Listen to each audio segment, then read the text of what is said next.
The series starts by introducing an old man named Dan Chase. He had a long life with many different names like Henry Dixon, Johnny Kohler, and Witter. These names remind him of his past as a skilled sniper for the CIA. After his mother died, Dan decided to live alone. His only friends were his two loyal bulldogs who always stayed with him. He didn't have a close relationship with his daughter, Emily Chase. They only talked on the phone once in a while. One day, Dan was going about his usual day and decided to start a fire in his fireplace. As the flames flickered, they brought back old memories. After that, he visited a doctor because he was feeling restless and anxious. When he left the clinic, he saw a fire truck speeding by with loud sirens. This made him feel uneasy, like something bad was about to happen.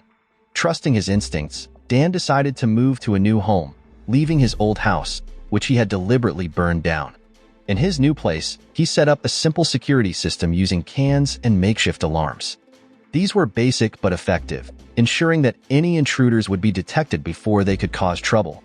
One night, Dan suddenly wakes up, alert and nervous. He hears the sound of a can trap rattling, which means someone is on his property.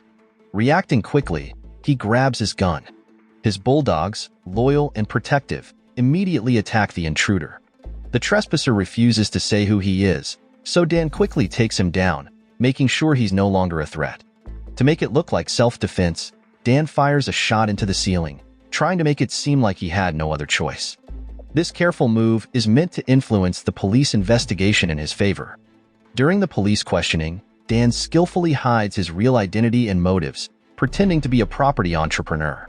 But the police are surprised by the intruder's appearance, which doesn't look like that of a regular thief. They notice a sophisticated weapon silencer, showing that the intruder was a skilled criminal. Realizing that his past has finally caught up with him after years of living quietly, Dan decides to move again. He calls his daughter, Emily, and tells her about his plan, saying that the people chasing him are getting closer. They agree to stop talking for a while, and Dan disappears, waiting in the shadows for the right time to come out again. However, he doesn't know when that time will be, so he lives in constant uncertainty. Now, let's turn our attention to an old man named Harold Harper. He has an important job as the assistant director of the FBI for counterintelligence. Despite his busy work life, Harold also has to take care of his grandson because he tragically lost his son and daughter-in-law. While managing his responsibilities, Harold gets an unexpected phone call from a CIA agent named Raymond Walters. Walters tells Harold about a mission to find and capture a former colleague from 30 years ago, if he's still alive. What surprises Harold is the news that one of the CIA agents has been murdered. Even more shocking is that the murderer claims to be someone named Henry Dixon, a name that brings back memories for Harold. Meanwhile, Dan is searching for a new place to live and needs help. He ends up in a busy restaurant, where he is hit by a wave of nostalgia, reminding him of his youth. He remembers a time when he found comfort in the company of a woman named Bellow. She was also on the run and sought safety with him. In a moment of deep connection, Dan proposed to Bellow, promising to protect her from the people chasing them. By fate, Bellow accepted Dan's proposal, and they vowed to build a life together. Soon after, Harold gets in touch with Dan, and their paths cross again. With a heavy heart, Harold admits that he has been forced to work as an advisor for the CIA team assigned to capture Dan. However, Harold has secretly set up communication with Dan, creating a hidden alliance that could help them. Harold reveals how he has been tracking Dan's movements, a small transponder placed on the back of his car. Following Harold's instructions, Dan drives away, starting a journey based on a fragile balance of trust and betrayal. Even though they haven't seen each other for 30 years, Harold knows a lot about what has happened in Dan's life. He is aware of the sad loss of Dan's wife, a tragedy Harold learned about from a newspaper. Harold also shares the unsettling news that a determined CIA team is closely following Dan. He reveals their current base, a secret hangar where they are planning to capture Dan. During their secret conversation, Harold tells Dan about an important detail. There is a fully fueled private plane ready for him. Harold believes that if Dan is captured, this plane will quickly take him to Kabul, Afghanistan, without any stops. Harold suspects that a mysterious person named Farad might be behind a plan to reunite Dan and himself. He thinks Hamzat has convinced someone in the US government to make this happen. Harold reluctantly admits that he doesn't fully agree with being part of these events, He gives Dan two difficult choices. The first option is to go into hiding and fight back, but Harold warns that this would be a terrible ordeal. The CIA is a powerful organization with 10,000 agents and a $10 million budget, and they won't stop until they find Chase. To make things worse, Harold reveals that he knows about Emily, Chase's daughter, and the CIA might try to use her to catch him. The second option, Harold says, is necessary: to completely disappear, including cutting off all contact with Emily, in order to protect both of their lives. Dan is faced with a painful decision that weighs heavily on his heart. After their talk, Harold goes back to the hangar where Walters, the determined CIA agent, asks him about the phone call. Harold refuses to share any details, keeping his secrets to himself. Meanwhile, Dan calls Emily one last time, telling her that he won't put her in danger anymore. To Dan's surprise, Emily strongly rejects his decision to run and hide. She is not a spoiled child. Instead, she begs her father to stand up and fight. She doesn't want him to give up in the face of their difficult situation. But Dan seems to have lost hope, worn down by the heavy burden they are carrying. While Walters and Harold watch Dan's movements on the surveillance screen, something important happens. Dan suddenly stops at a certain place, and Walters' team struggles to keep him in sight. Harold considers that Dan might have purposely vanished, slipping away into the shadows. Unexpectedly, Dan launches a sudden attack on Walters' team, catching them by surprise. He moves quickly and kills one of the agents chasing him. In a fierce fight with another team member, Dan struggles but eventually gets overpowered and captured. However, Dan refuses to give up and uses his cleverness. Hidden in his pants pocket, he pulls out a small folding knife and cuts through the ropes binding his legs. Taking advantage of the situation, Dan causes the car to crash by kicking the driver, one of Walter's men. Chaos follows, leading to a brutal fight. In a surprising twist, Dan's two loyal dogs jump in, attacking Walter's men and killing them. Let's go back in time to a valley in Afghanistan 30 years ago. During that time, Dan asks Harold for help in getting a rifle. However, Harold feels disappointed as he sees that Dan is more focused on the situation in Afghanistan than on his role as a CIA agent. Back in the present, Harold is surprised when he gets an unexpected message from Morgan, his former boss. Meanwhile, Dan carefully removes any evidence of his existence and takes on a new identity to stay hidden. He eventually adopts the name Peter and rents a house from a widow named Zoe. However, when Zoe sees that Peter has two dogs, she hesitates, worried that they might damage her furniture. At the same time, Harold arranges a meeting with Morgan, who has important insider information about Farad Hamzat's plan for revenge, a plan that started after 30 years. It is revealed that the man they know as Dan is actually named Johnny, and Morgan turns out to be the former leader of both Harold and Dan. To Harold's surprise, Morgan gives him the contact information of a hitman and urges him to kill Dan, or Johnny, once and for all. Determined to change Zoe's mind about asking him to leave, Dan uses the cooking skills he learned as a Marine to prepare a delicious meal. When Zoe takes a bite, she is pleasantly surprised by how good the food tastes. She also sees how well-behaved his two dogs are, which is the opposite of what she expected. Slowly, Zoe starts to change her mind and agrees to let Dan stay in her house, even making him her personal chef. However, Zoe doesn't know that Dan is hiding bruises from his recent fight with Walter's men, a reminder of the dangers he faces in his secretive life. Now, let's move to the FBI headquarters, where Harold's staff member, Angela Adams, tries to convince him to focus more on his personal life and take care of his grandson. Angela knows about the tragedy that happened to Harold's son and wife. However, Harold stays committed to his work, as his team has been given the job of finding Dan. He tells his other staff members, Joe and Angela, that their goal is to locate a specific person who happens to be a daughter. With this mission in mind, they are given clear orders to find this elusive person. Meanwhile, Dan is surprised when Zoe invites him to have dinner outside their usual setting. He tells Emily about this, and she expresses her disagreement about his involvement with Zoe. However, Dan hasn't yet revealed his true identity to Zoe.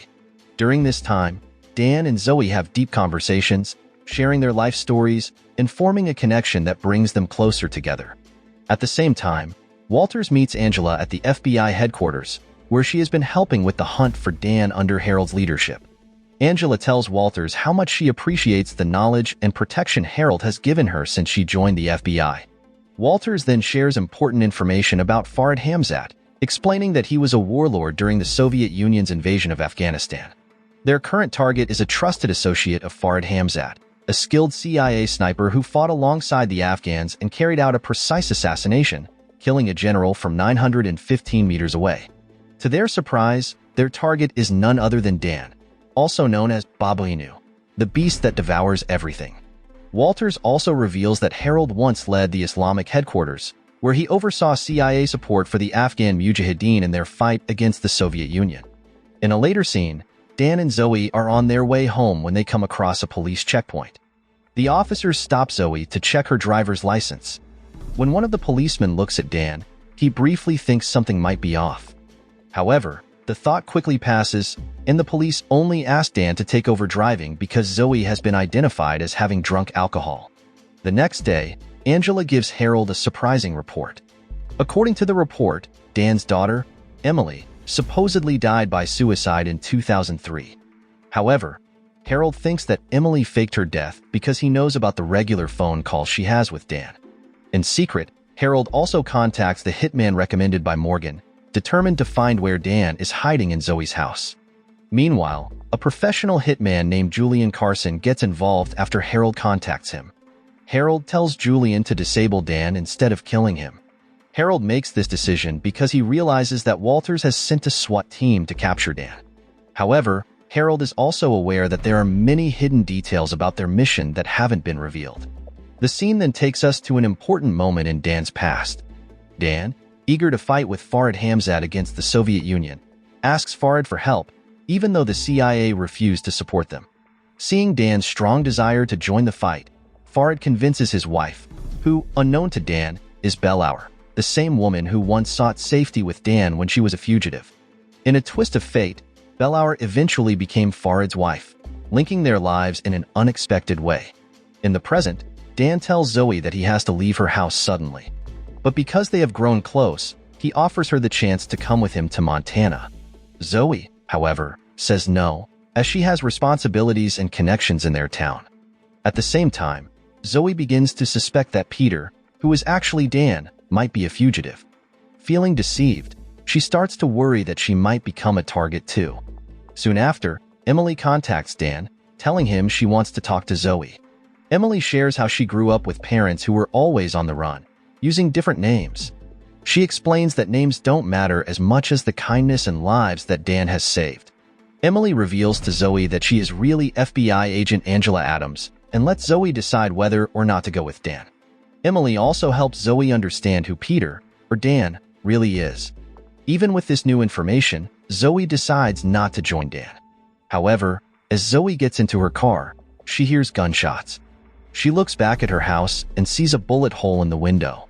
Inside, Dan is fighting for his life against Julian, the hitman.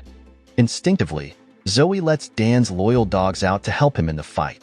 With a well-aimed shot, Dan defeats the assassin. After the chaos, Dan realizes it would be unsafe for Zoe to leave him.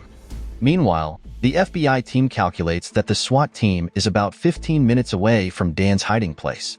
Harold's team continues to watch using drones. Sensing the danger, Dan grabs his gun and shoots down the surveillance drone. Let's go back in time to when Farad introduces Dan to his wife, Bellow. Bellow is a strong and brave woman who fought with Farad for Afghanistan's freedom from the Soviet Union. Curious about Dan's role, Bellow asks what he has contributed.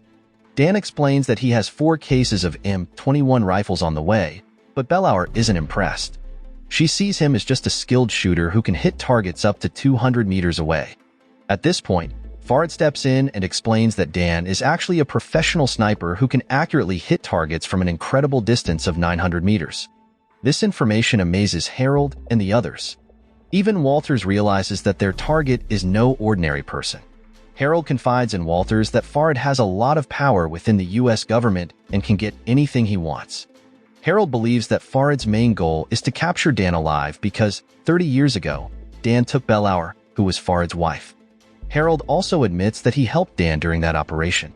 Angela, who has been listening quietly, steps forward, upset by how Harold talks about her parents. Finding his words unacceptable, she ends their conversation. Knowing Dan's strong beliefs and feeling that she's on the right side, Angela suggests confronting Farad directly to find out his real intentions. Meanwhile, the SWAT team arrives at Dan's house, only to find empty rooms and bulletproof windows. Angela's comments make Walters suspicious, hinting that she might be hiding important information about the case. Determined to find the truth, Walters decides to investigate Angela's background and her possible role in what's happening. At the same time, Harold becomes more anxious when he realizes that the hitman he hired failed in his mission.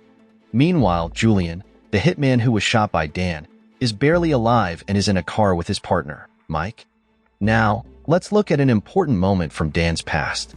It turns out that Bellow, who Dan met, was the daughter of two professors from Ohio, United States. She grew up to be very intelligent. However, because of the coup in Afghanistan, her plans to move to the United States were interrupted, and she decided to become a mujahideen fighter against the Soviet Union.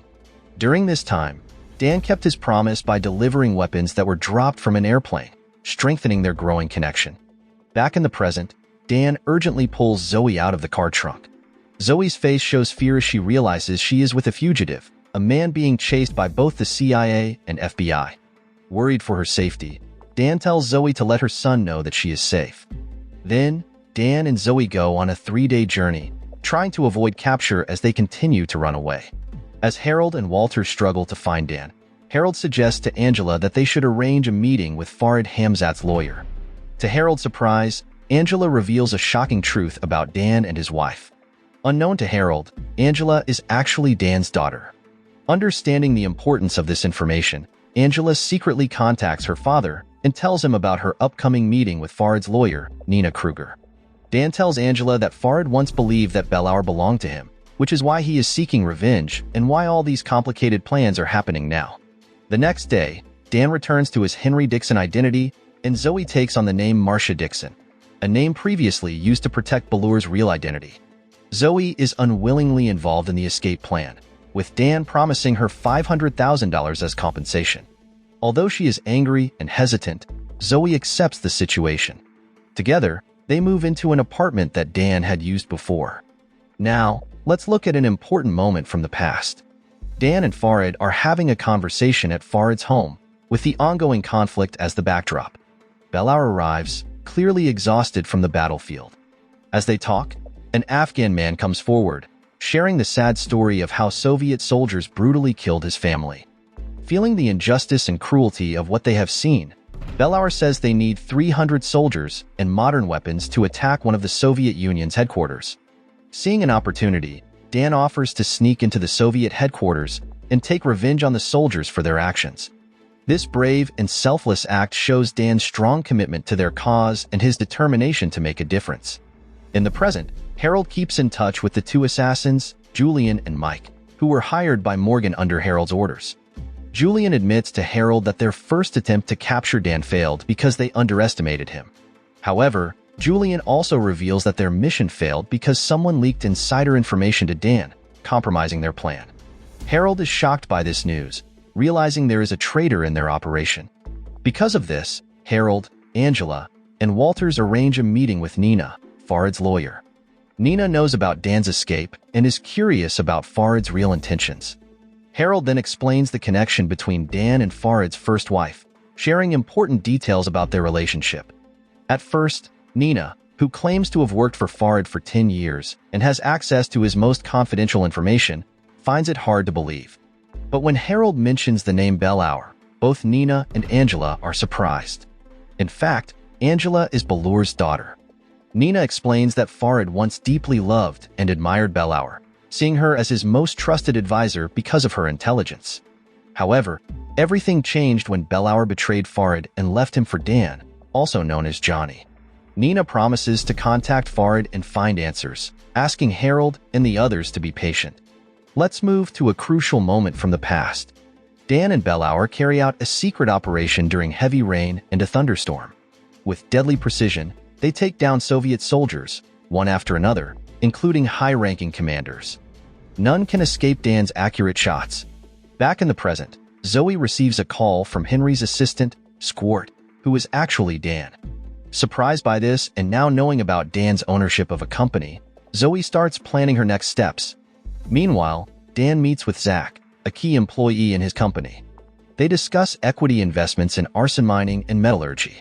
Understanding the importance of making connections, Dan asks Zach to help arrange a meeting with Suleiman Pavlovich, the leader of the arson company. Zach is surprised by this request, but Dan sets up the meeting with Pavlovich for the next day. Let's go back in time. Dan shows strong loyalty to General Farad by taking down a high-ranking Soviet officer. In the shadows, an old woman mysteriously appears and warns that Dan will eventually turn into a monster, like Pavlovich. Back in the present, Harold and his team meet with Nina, who is a mix of surprised, angry, and frustrated. She shares Farad's reaction to what's happening and reveals that they have been invited to board a private jet leaving in just an hour, giving them a chance to learn more about the case. Meanwhile, Angela secretly contacts Dan from the restroom. He strongly advises her, using her real identity, Emily, not to board the plane, worried about her safety as the danger grows. However, Angela explains that Harold has become suspicious of her, and she doesn't want her sacrifices to be for nothing. To avoid being overheard, Angela destroys her SIM card. While Walters thinks boarding the private jet would distract them from their mission, Harold, feeling a fatherly bond with Angela, insists that she should get on the plane. On the other hand, Zoe, pretending to be Marcia, takes a daring step by starting divorce proceedings against Henry, who is actually Dan, through a letter to the company's board. Knowing Dan's powerful position in the financial world, Zoe lays out her conditions. She will stay with him only if he agrees to give her half of his wealth. Dan feels a rush of emotions as he faces Zoe's plan to blackmail him. On the private jet, Harold stays quiet and serious, while Angela tries to provoke him, hoping to get a reaction. Unknown to them, Harold already knows where the plane is headed and has figured out that Angela is really Emily, Dan's daughter. This leads to a heated argument between them, with both feeling deceived and betrayed. Harold, deeply disappointed, confronts Angela, feeling let down by her role as an informant for Dan. Meanwhile, Dan gives Zoe access to Marcia's bank account so she can take the money she wants. He explains that his wealth means little compared to the safety of his daughter, who is in a dangerous situation. Additionally, Dan plans to fly to Morocco, offering to share everything with Zoe if she decides to go with him. Going back in time, Farad's men brutally interrogate the captured Soviet commander, trying to get important information about the Soviet Union's plans in Afghanistan. Dan thinks about going to the border to gather intelligence, but Bellow strongly forbids him. She is afraid that their secret operations will be exposed if the Soviet soldiers find out, risking everything they have worked for. Surprised by Bellow's reaction, Dan asks her for an explanation. Under the cover of night, Bellow secretly meets with him while Farad is asleep. During this secret meeting, the shocking truth comes out. Bellow, known as Gruk, is actually a Soviet spy with access to vital information about a hidden village and valley. In this secret location, valuable minerals like lithium and uranium have been found, which could change Afghanistan's economy. The Soviet Union wants this treasure, and Bellow fears that if Farad finds out, he will become a power-hungry ruler. To protect this secret, she asks for Dan's help. This explains why Farad is so determined to go after Dan. Dan shared the truth with Zoe, helping her understand their complicated situation better. Meanwhile, Angela was dealing with mixed emotions. She knew that both Dan and Harold played important roles in her upbringing and education, making it hard for her to choose a side. Angela refused to hand over her father, Dan, to Harold, even though she knew Harold had hired a hitman to kill him. However, she wasn't upset because she knew Harold had also helped Dan escape from Farad. Angela was shocked when Harold accidentally mentioned her mother's real birth name during a conversation with Nina, leaving her surprised and confused. In an emotional moment, Dan made the difficult decision to leave his two beloved dogs at an animal shelter. Their barking echoed in the air, showing their loyalty to their master. After this, Dan reassured Zoe that she could return to a normal life. Meanwhile, Walters received an order from the CIA commander, telling him to follow the instructions of an unknown person without question. This mysterious order added to the suspense. Walters was surprised to find out that the person who contacted him was Morgan, making the situation even more complicated. Morgan, knowing that Walters was the last person to have contact with Harold, sent Julian and Mike to find Harold. Julian was shocked to learn that Morgan had placed the informant near Harold at Dan's request. This made Julian realize that both Dan and Harold, whom he thought of as his own children, were now targets of Morgan's dangerous plans. After the plane landed, Harold couldn't shake the feeling that they were in Africa. The pilot and co-pilot left without saying anything, which made Harold even more uneasy. He began to suspect that this might be the place where Farad lost track of Bellow, Angela's mother. At that moment, an elderly man appeared, seemingly there to guide them through the next steps. On the other hand, Zach was unsure about helping Dan arrange a meeting with Pavlovich, but Zoe took it upon herself to persuade him. Meanwhile, Harold and Angela were in a room filled with documents, which was Farad's way of testing Harold's knowledge and commitment. Harold searched through the files, looking for a flight schedule from Karachi, Pakistan, in 1987. This flight was important because it carried Dan and Bellow, marking a key moment in their shared history. Harold felt the weight of the situation as he realized the significance of what he had done. He had arranged that secret flight years ago, and now, with the flight schedule in hand, he eagerly shared the information with Nina. However, Nina wasn't satisfied. She wanted the cargo certificate and the seat numbers of the passengers. When Harold mentioned seats 7A and 7B, Nina became even more displeased. A report detailing Harold's mistakes was about to be circulated, putting his career and reputation in danger. Harold was filled with frustration and anger as he faced the possible end of his professional life. Amid this chaos, Angela offered some hope by revealing Dan's plan to eliminate Farad. It became clear that finding and helping Dan could be Harold's way out of this dangerous situation. Meanwhile, Dan and Zoe were already on a plane heading to Morocco to meet Pavlovich, bringing them closer to a critical encounter. Sometime later, Harold went with Angela to the bank, where he secretly called his wife. To his surprise, he found out that Morgan had been to their house and intercepted the call. It became clear that Morgan, who had placed Angela as an informant near Harold, now wanted to separate them. However, Harold was determined to protect Angela and refused to follow Morgan's demands. Unknown to Harold and Angela, Walters, Julian, and Mike were on a mission given by Morgan to kidnap Angela. Meanwhile, Dan arrived at the bank to check his account balance. In a clever twist, Angela used a secret code in the balance information to send a message to Dan, letting him know that she was safe and on her way to Morocco. Angela and Harold then took a train to Morocco, but there was a sense of tension in the air.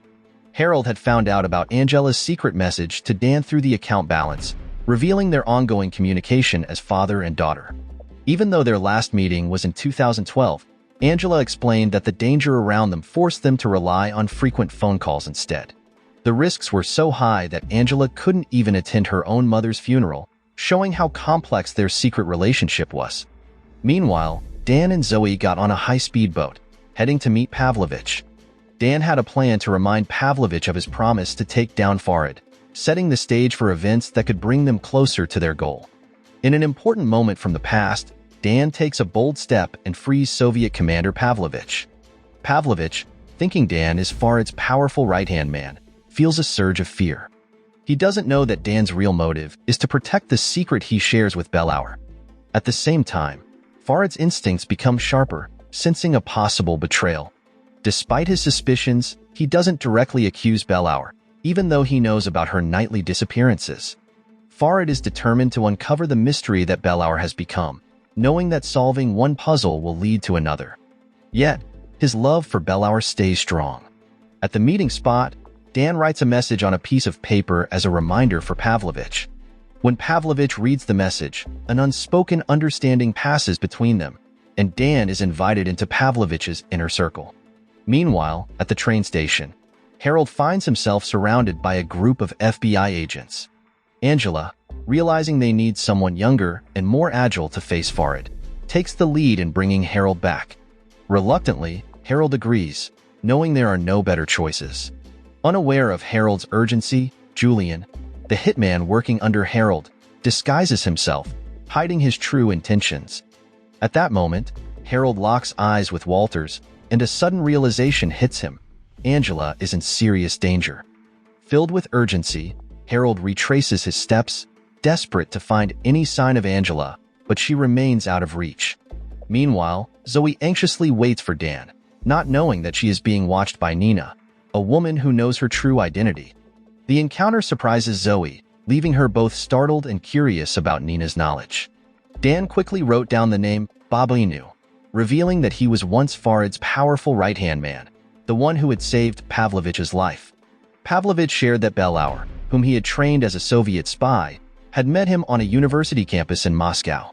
They fell deeply in love, but his connection to the Soviet military intelligence service stopped him from continuing their relationship.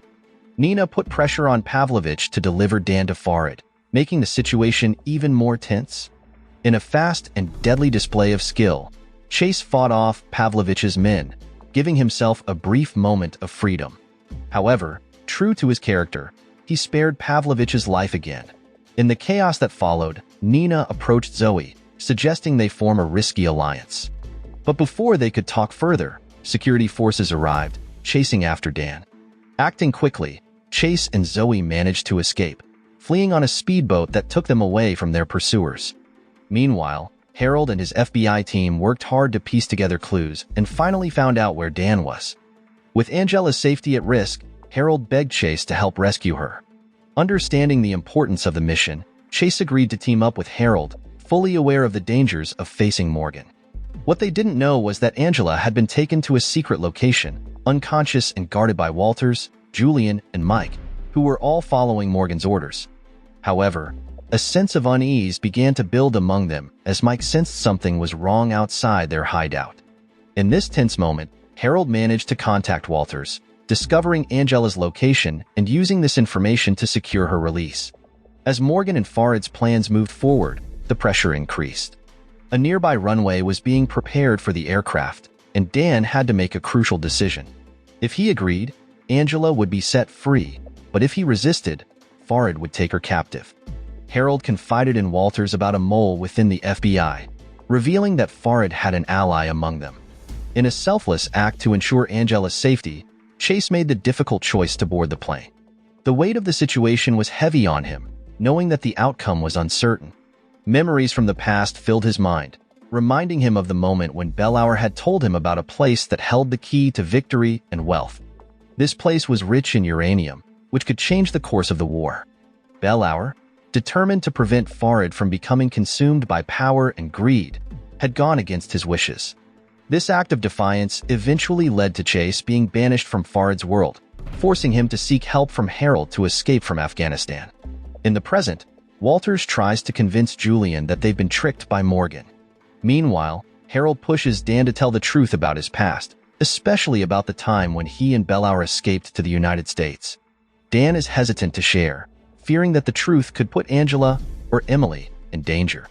To Harold's surprise, Dan reveals that Pavlovich, a man who had a big role in training Bellow, is still alive.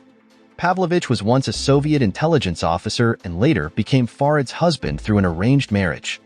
As Harold puts the pieces together from Dan's story, Dan realizes something shocking.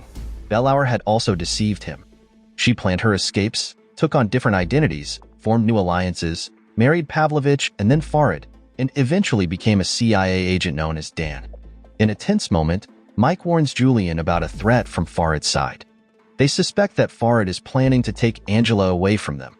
Julian acts quickly, taking down several enemies and snipers who were watching them.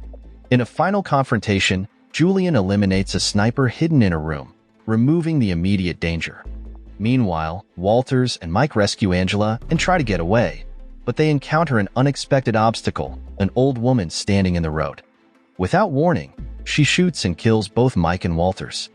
At the same time, Harold and Dan, on their way to find Angela, receive orders from higher-ups to abandon their mission and follow the plan.